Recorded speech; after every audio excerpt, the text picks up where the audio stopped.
And today is my first video, so I'm like, yeah. But anyways, yeah. So I'm gonna be reacting to 14 more horror stories animated. But yeah, so let's start from the beginning.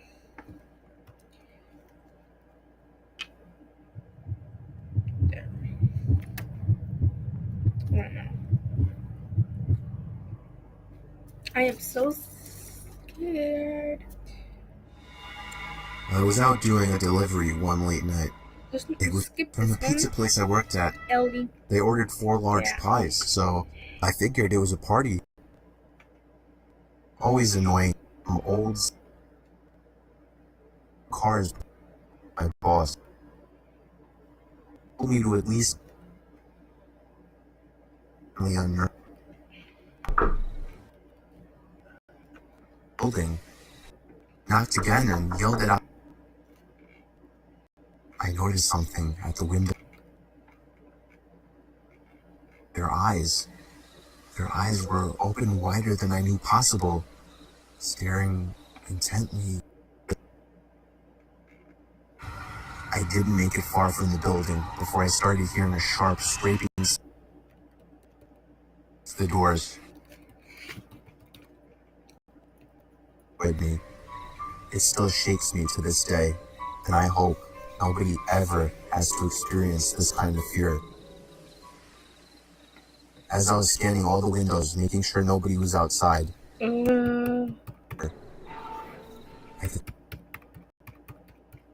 never felt better in my life. They were parked in front of my car. Thanks so much. They picked me up and began to question me, to which I explained everything to the best of my ability. One of the 2 cars drove over to the building, and the 2 officers began to search the building. They came back with nothing except for a couple of spiky objects. These objects were exactly the same as the ones used to slash the couple and seeing that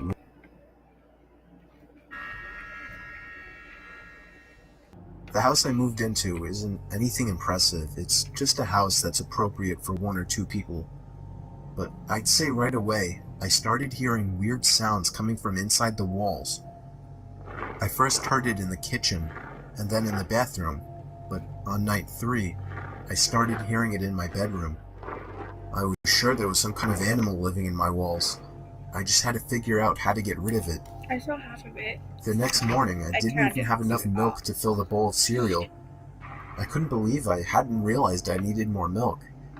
In fact, I seemed to be eating up all of my food pretty fast. I woke up in the middle of that night to the sound of breathing. Not my breathing. It sounded just like the breathing of a person. I flipped the lamp on and it stopped. I chalked it up as my mind playing tricks on me after waking up.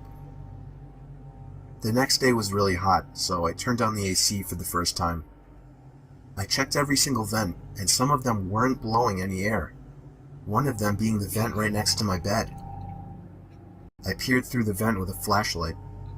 There wasn't even a duct behind the vent. It was just the inside of the wall. It seemed that whatever air duct was in there had been removed. Unfortunately, I didn't look into the air conditioning system while buying the house, so I didn't know about this. That night, I had to sleep in the heat with no AC, so I was up pretty late constantly rolling around and flipping the pillow over. Then I eventually started to hear the breathing again, but this time I was fully awake. I knew it was real this time. It was coming to my left. I looked to my left at the air vents. The sound was surely coming from in there. I grabbed the flashlight again and shined it in through the vent. I dropped it and screamed. There was someone's face peering through the cracks of the vents. The first thing I saw were their eyes, open wide and glowing. I screamed all the way down and out the house. I soon found out there was a crazy, dangerous homeless man living in my walls, and he had been eating my food ever since I moved in. That's creepy.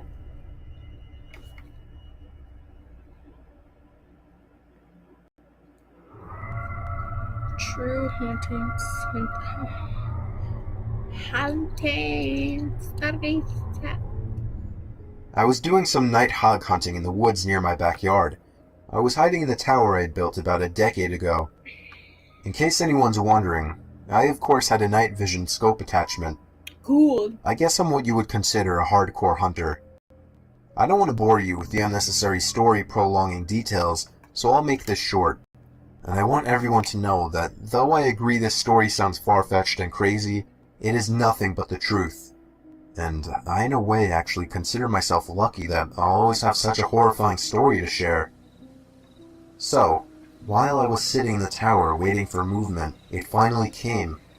I took aim and found the source. But it wasn't at all a hog, or any kind of animal I was expecting. It was a person, a man wearing all black. Black sweatpants, black shoes, and a black hoodie with the hood over his head. Devil. But that wasn't the freakiest part. Goodness. He was dragging a sack behind him. My heart started racing. I was pretty sure I was witnessing this guy trying to bury a body. I continued to watch him, but then he slowed down, and I swear to God, it looked as if he turned his head up to me. I ducked down under the wooden walls of the tower, shaking in my boots. Yes, I had a gun, but just the idea of using it against a person is horrifying. I lay low, praying to God that he hadn't seen me. It wouldn't make sense if he could, though. It's practically pitch black out here. Or at least, that was my logic. Seconds felt like an eternity as I waited for the footsteps in the leaves to move elsewhere, but I didn't hear any footsteps. All I heard was the sound of a foot hitting one of the wooden planks on the ladder of the tower. I felt the entire tower vibrate and shake as there were 2 more steps moving up the ladder. At this point, I was asking myself deep down, am I going to be able to shoot someone? But for some reason, whoever was down there decided not to climb all the way up, as I heard them jump back down to the forest ground and began dragging the sack away. I think I stayed frozen like a statue for at least 10 minutes before even peeking over the ledge again. The coast seemed clear. I had to get home and warn the police immediately. I hopped over the ledge and descended down the ladder. I turned on my pocket flashlight, which in hindsight was a stupid move considering the situation, and ran back in the direction of my house. Bro, I was only able to run for about 10 seconds or so when I heard the rapid, manic footsteps crunching the leaves from behind me. I took a look over my shoulder, and there he was, inches away from my face. I spun around and shot him in the shoulder. Yeah, that's He stopped and screamed in agony, and I took that moment to finish my dash to my house. Again, in hindsight, I should have held him hostage somehow, but that doesn't even matter now. I called the police, who showed up within 15 minutes with a whole search squad, and I led them all into the woods to the exact location where I shot him. There was a faint yet noticeable blood trail spilled onto the leaves, which led past the body bag, which the cops seized, and eventually right to the maniac, who was hiding under a log next to a tree. He was arrested and tried for the murder of Jinkwen Sakanaki, a Japanese corner store owner. I don't know the full story behind it, but I do know I won't forget this one for the rest of my life, and I'll also be telling it for the rest of my life. I don't want to take it out in front of you guys.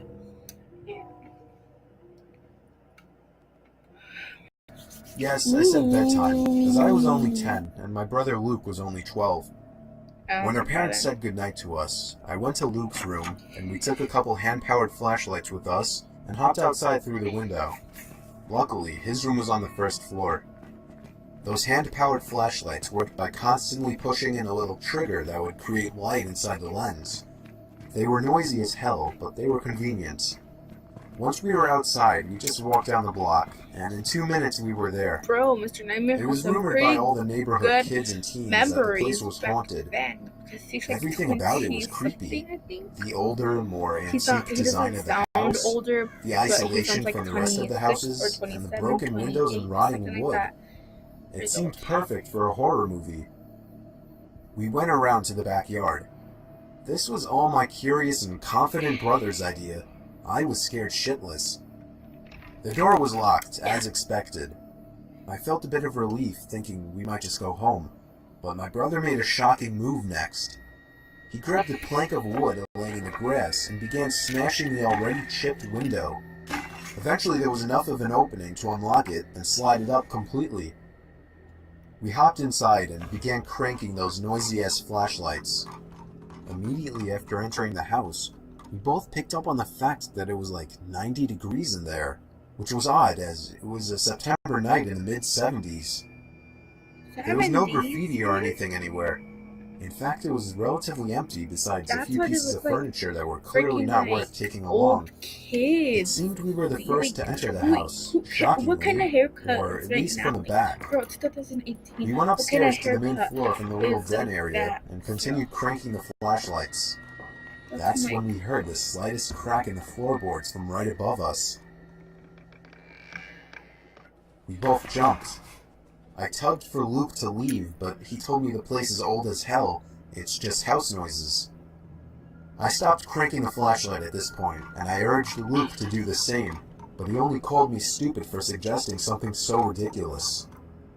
Then there was another crack in the floorboards from above us. He began walking upstairs. I didn't want to go up there, but I was not about to stay down there alone. I followed behind him to the upstairs. There was a door that led to a room right above where we were standing. I begged him not to open it, but he must have just wanted to be the big, tough older brother. He began to reach for the doorknob while still cranking the noisy flashlight, but then he stopped. I was confused. I could see in the dark he was moving his ear up against the door, listening for something. Silence. Then, the most deafening, nightmare-inducing moment of my life.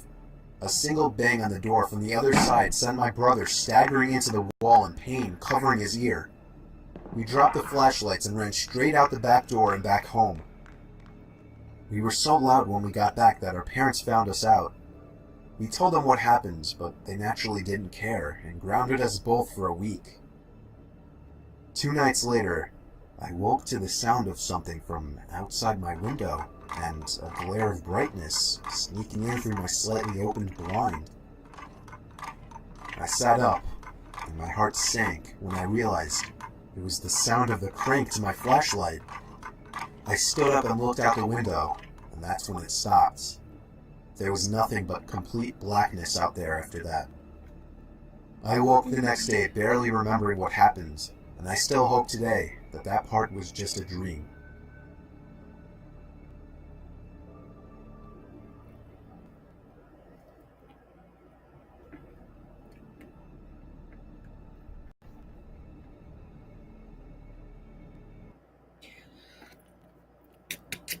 Wow.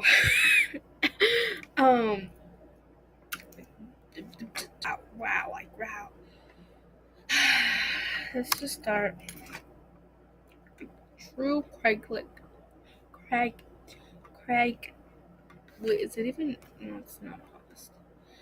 True Craigslist story. This story took place a long time ago, back in 2002, when Craigslist was in its early years. Many wouldn't know, but back in those days, Craigslist was a lot different. It was a lot more so an online garage sale, or just a place where people would list old things that still had some value that they were willing to give away.